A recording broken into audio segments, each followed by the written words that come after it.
الحمدللہ وکفا وسلام علی عبادہ الذین اصطفی اما بعد۔ شعبان کا مہینہ ہے اور شعبان کے مہینے میں خاص رات ہے 15 شعبان۔ شعبان کی 15ویں رات جس کو شب برات بھی کہہ دیا جاتا ہے، چنانچہ ماہ شعبان کی 15ویں رات کی بہت سی فضیلتیں ہیں۔ احادیث مبارکہ میں اس کے بہت فضائل وارد ہوئے ہیں، اور امت کے اسلاف، امت کے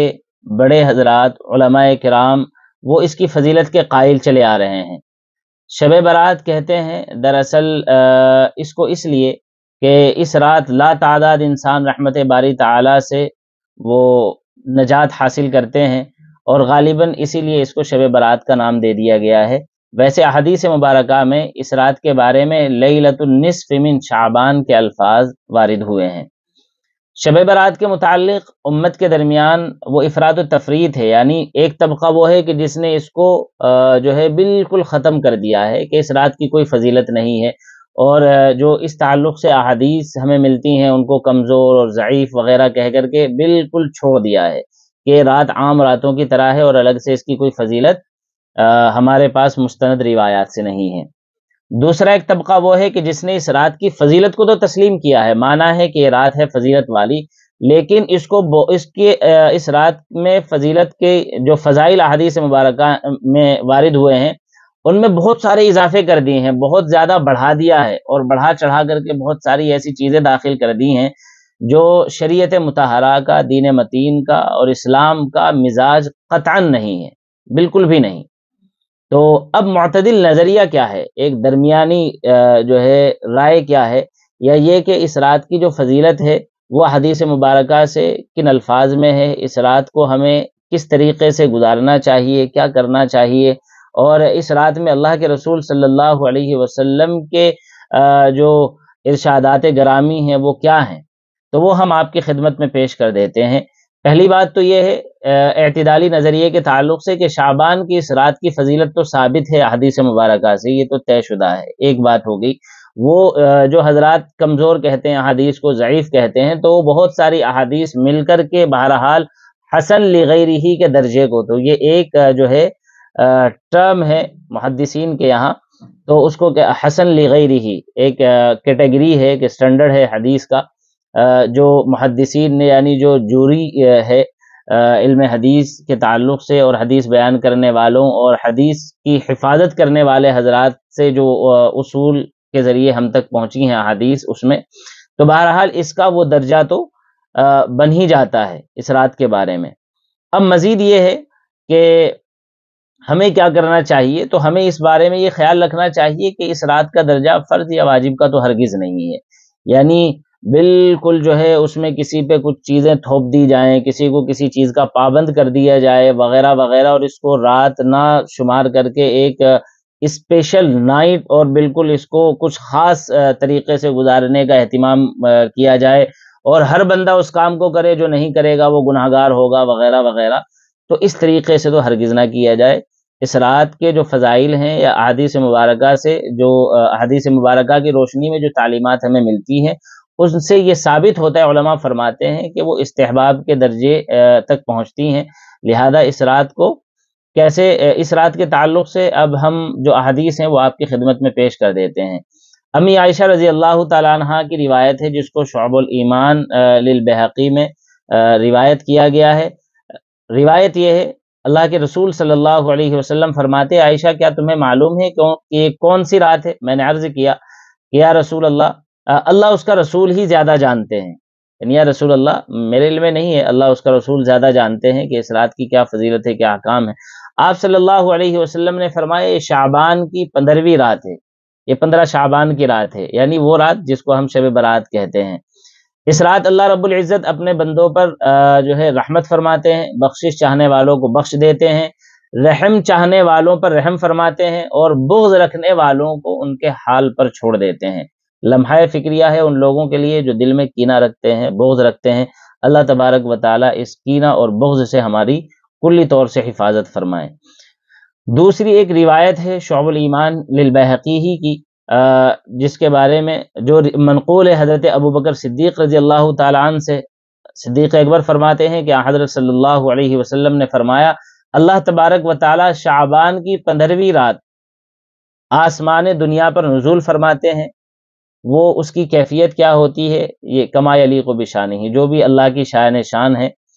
یہ ہمارے جو ہے اس میں بحث و مباحثے میں پڑھنے کا مسئلہ نہیں ہے، جتنا ہمیں بتلایا گیا ہے بس اتنا ہی، یہ غیب کی خبریں ہیں۔ اور پھر فرمایا مزید کہ اس رات ہر ایک کی مغفرت کر دی جاتی ہے سوائے اس شخص کے جو اللہ کے ساتھ شریک ٹھہرانے والا ہے، یعنی شرک کرنے والا مشرک کی مغفرت اس رات میں بھی نہیں کی جاتی، یا وہ شخص جس کے دل میں کسی مسلمان کے خلاف کینہ بھرا ہوا ہو۔ تو پھر سے ذکر آیا ہے، نمبر 1 مشرک کے بارے میں قرآن خود کہہ رہا ہے ان اللہ لا یغفر ان یشرک بہ ویغفر ما دون ذلک لمن یشاء، شرک کرنے والے کو معاف نہیں کیا جائے گا۔ لیکن لمحہ فکریہ وہ لوگ جو مسلمان ہیں، ایمان والا ہونے کا دعویٰ کرتے ہیں لیکن کینہ و بغض رکھتے ہیں، اللہ تبارک و تعالیٰ انہیں بھی معاف نہیں فرمائے گا۔ ایک ذرا تفصیلی حدیث ہے مشکات المصابیح کے حوالے سے، جو امی عائشہ رضی اللہ تعالیٰ عنہا ہی سے ہے، مروی ہے۔ آپ فرماتی ہیں کہ نبی کریم صلی اللہ علیہ وسلم نے ارشاد فرمایا کیا تمہیں معلوم ہے اس رات یعنی شعبان کی 15ویں رات میں کیا ہوتا ہے؟ حضرت عائشہ رضی اللہ تعالی عنہا نے عرض کیا یا رسول اللہ اس میں کیا ہوتا ہے؟ تو آپ صلی اللہ علیہ وسلم نے فرمایا کہ اس سال جتنے انسان پیدا ہونے والے ہوتے ہیں وہ اس رات میں لکھ دیے جاتے ہیں، اور جتنے لوگ مرنے والے ہوتے ہیں وہ بھی اس رات میں لکھ دیے جاتے ہیں، اور ان کے جو ہے ناموں کی فہرست بنا کر کے گویا کہ فرشتوں کے حوالے کر دی جاتی ہے، جو پیدا ہونے والے ہیں، جو مرنے والے ہیں، اور اس رات بنی آدم کے اعمال اٹھائے جاتے ہیں، اللہ رب العالمین کے حضور پیش کیے جاتے ہیں، اور اسی رات میں لوگوں کی روزی مقرر کر دی جاتی ہے، لوگوں کی روزی اترتی ہے۔ یہاں ایک ذرا سا شبہ یہ ہو سکتا ہے کہ لکھ دیے جاتے ہیں، مقرر کر دیا جاتا ہے، اس کے کیا معنی ہے؟ تو یہ بات ذہن میں رہے کہ دراصل یہ اس درجے کی بات ہے کہ لوح محفوظ کے اندر سب کچھ ریکارڈڈ ہے، سب جو ہے محفوظ ہے، اللہ رب العالمین کے ہاں لکھا ہوا ہے، البتہ وہاں سے وہ فائلیں، وہاں سے وہ چیزیں فرشتوں کو جن کی جو ذمہ داریاں ہیں ان کو ان کی ذمہ داریاں دے دی جاتی ہیں، سپرد کر دی جاتی ہیں۔ یہ ایسا ہی ہے جیسے ہمارے یہاں کوئی ریکارڈ روم ہوتا ہے، اس میں سے ضرورت کی کچھ فائلیں نکالی جاتی ہیں اور جن لوگوں سے وہ کام وابستہ ہوتا ہے ان کے حوالے کر دی جاتی ہیں۔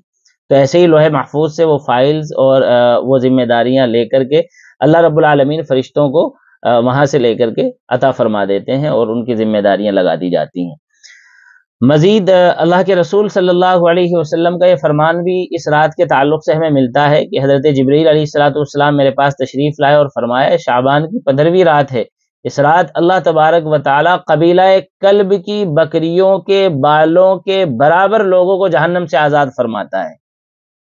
اتنا جو ہے مغفرت کو اللہ رب العالمین عام فرما دیتے ہیں کہ اتنی بڑی تعداد میں لوگوں کی مغفرت ہوتی ہے۔ البتہ اس رات مشرک کی مغفرت نہیں ہوتی، کینہ رکھنے والے کی مغفرت نہیں ہوتی، قطع رحمی کرنے والے کی یعنی رشتوں کو توڑنے والے، رشتوں میں دراڑ پیدا کرنے والے، رشتوں سے دور بھاگنے والے اور رشتوں کو نہ نبھانے والے کی مغفرت نہیں ہوتی۔ ازار یعنی لنگی یا پائجامہ یا پینٹ وغیرہ جو بھی کوئی پہنتا ہے اسے ٹخنوں سے نیچے رکھنے والے ان لوگوں کی مغفرت نہیں ہوتی۔ ماں باپ کے نافرمان کی مغفرت نہیں ہوتی، جو ماں باپ کی نافرمانی کرتا ہے، ان کی حکم عدولی کرتا ہے اگرچہ وہ صحیح بھی ہیں، اور ان کے حقوق کو تسلیم نہیں کرتا ہے، ان کے ساتھ زیادتی کا معاملہ کرتا ہے، اور شراب کے عادی کی طرف جو ہے اللہ تبارک و تعالی نظر رحمت ہی نہیں ڈالتے ہیں، یعنی ان لوگوں کی مغفرت نہیں ہوتی، حتیٰ کہ یہ فرمائے کہ ان کی طرف اللہ رب العالمین نظر رحمت بھی نہیں فرماتے۔ تو یہ اتنی ساری روایات ہیں جو شب برات یا شعبان کے مہینے کی 15ویں شب کے تعلق سے ہمیں ملتی ہیں۔ اب یہاں اخیر میں بطور سمجھنے کے حضرت شیخ الاسلام مفتی تقی عثمانی صاحب دامت برکاتہم العالیہ کی تحریر کا ایک حصہ ملاحظہ فرماتے ہیں کہ شب برات کی فضیلت میں بہت سی روایات مروی ہیں، جن میں سے اکثر و بیشتر روایات علامہ سیوطی رحمۃ اللہ علیہ نے الدر المنصور میں جمع کی ہوئی ہیں۔ ان روایات کی کمزوری یعنی ضعف کے باوجود شب برات میں اہتمام عبادت بدعت نہیں ہے۔ اول تو اس لیے کہ روایات کا متعدد ہونا، کئی ایک روایات کا اکٹھا ہونا اور ان کا ایک مجموعہ بن جانا اس پر دلالت کرتا ہے کہ لیلۃ البراءت کی فضیلت بے اصل نہیں ہے، اس کی ایک اصل ہے،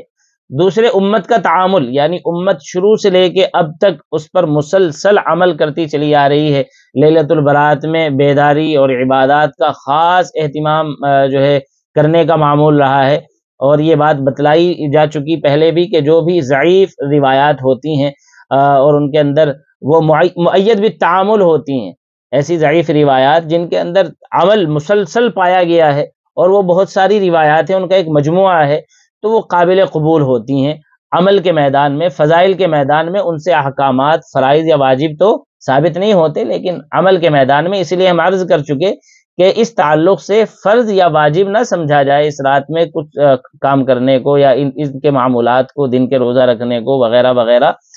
البتہ بہرحال استحباب کا درجہ ضرور ہے، ثواب ملتا ہے۔ لہذا لیلۃ البرات کی فضیلت ثابت ہے، اور ہمارے زمانے کے بعض ظاہر پرست لوگوں نے احادیث کے محض اسنادی ضعف کو دے کر، یعنی احادیث کی محض کمزوری کو سامنے رکھ کر کے لیلۃ البرات کی فضیلت کو بے اثر قرار دینے کی جو کوشش کی ہے وہ درست نہیں ہے۔ یہ حصہ جو ہے حضرت شیخ الاسلام مفتی تقی عثمانی صاحب دامت برکاتہم العالیہ کی تقریر یا تحریر کا منقول ہے ان کی کتاب درس ترمذی سے۔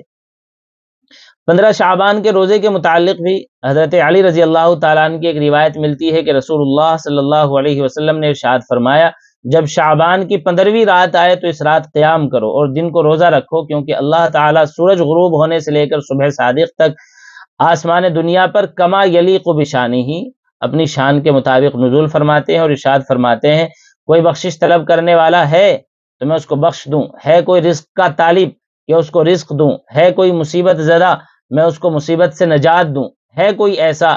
ایسا اللہ رب العزت کی طرف سے یہ اعلان صبح صادق تک جاری رہتا ہے۔ تو اس حدیث پاک میں 15 شعبان کے روزے کا ذکر ہے، اور پہلے گزر چکا ہے کہ آپ صلی اللہ علیہ وسلم شعبان میں کثرت سے روزہ رکھا کرتے تھے۔ شعبان کے تعلق سے ہم ایک کلپ ریکارڈ پہلے ہی کر چکے ہیں، اس میں اس کی وضاحت بھی ہے، اور 15 شعبان بھی انہی تاریخوں میں سے ایک تاریخ ہے، لہذا ان وجوہ سے بعض علماء کرام نے 15 شعبان کا روزہ مستحب قرار دیا ہے۔ البتہ یہ بات ذہن نشیں رہے کہ اسے سنت یا ضروری، واجب یا فرض ہرگز نہ سمجھا جائے، جس کا معنی کم از کم یہ تو ضرور ہے کہ اگر کوئی بندہ نہیں رکھتا ہے تو اس کے مسلمان ہونے، اس کے مومن ہونے میں شک نہ کیا جائے، اسے ملامت نہ کی جائے، اسے برا بھلا نہ کہا جائے۔ لہذا 15ویں شعبان کا روزہ رکھنا، 15 تاریخ کا روزہ رکھنا شعبان کے مہینے میں مستحب ہے، اگر کوئی رکھے تو ثواب ہے، اور کوئی نہ رکھے تو اس میں کوئی حرج نہیں ہے۔ ایک روایت 15 شعبان کے حوالے سے رسول اللہ صلی اللہ علیہ وسلم کے قبرستان جانے کی بھی ہمیں ملتی ہے، لیکن یاد رکھیں کہ پورے ذخیرہ احادیث میں یہ روایت ایک ہی ہے، جو ایک مرتبہ زندگی میں آپ علیہ الصلوۃ والسلام کا یہ عمل ہے، اور اس میں کسی طرح کے جو ہے گیدرنگ، یعنی صحابہ کرام کو اکٹھا کرنا وغیرہ اس طرح کی کوئی چیز نہیں پائی گئی ہے، نہ ہی اس میں کسی روشنی وغیرہ کا اہتمام پایا گیا ہے، بلکہ آپ علیہ الصلوۃ والسلام رات کے اندھیرے میں خاموشی سے نکلے ہیں، قبرستان تشریف لے گئے ہیں، دعا فرمائی ہے۔ یہ حدیث پاک امی عائشہ رضی اللہ تعالی عنہا سے مروی ہے۔ البتہ اس پہ ہم الگ سے ایک شارٹ یا ایک کلپ جو ہے ریکارڈ کرتے ہیں، چونکہ یہ الگ مسئلہ ہے، اور اس کے تعلق سے بہت زیادہ جو ہے آج کل زیادتی کر دی گئی ہے، اور اس میں بڑھا چڑھا دیا گیا ہے، تو اس لیے انشاءاللہ اس کو الگ سے آپ کی خدمت میں پیش کر دیتے ہیں۔ تو اس روایت سے البتہ اللہ کے رسول کا جنت البقیع جانا جو ہے ثابت ہوتا ہے، لہذا شب برات میں یا 15ویں شب میں اگر کوئی بندہ زندگی میں ایک مرتبہ 2 مرتبہ کبھی تنہا قبرستان جاتا ہے، یا کسی کو دعوت نہیں دیتا، اجتماعی شکل نہیں بنائی جاتی، تو بہرحال جانے کی اجازت ہے، لیکن اس جانے کو بھی ضروری نہ سمجھا جائے۔ اور شب برات میں بعض ایسے اعمال ہیں جو بدعت ہیں، یا جو مکروہ ہیں، یا جو شریعت کا مزاج نہیں ہے، انشاءاللہ تعالیٰ ان کو بھی ہم الگ سے ریکارڈ کر دیتے ہیں، تاکہ ان کا وہ جو نہ کرنے والے اعمال ہیں وہ ایک جگہ اکٹھے ہو جائیں۔ یہ جو باتیں کہی گئی ہیں ان میں اگر کچھ کمی کوتاہی ہوئی ہو اللہ معاف فرمائے، اللہ تبارک و تعالیٰ اخلاص کے ساتھ ہمیں عمل پیرا رہنے کی توفیق نصیب فرمائے۔ وما علینا الا البلاغ۔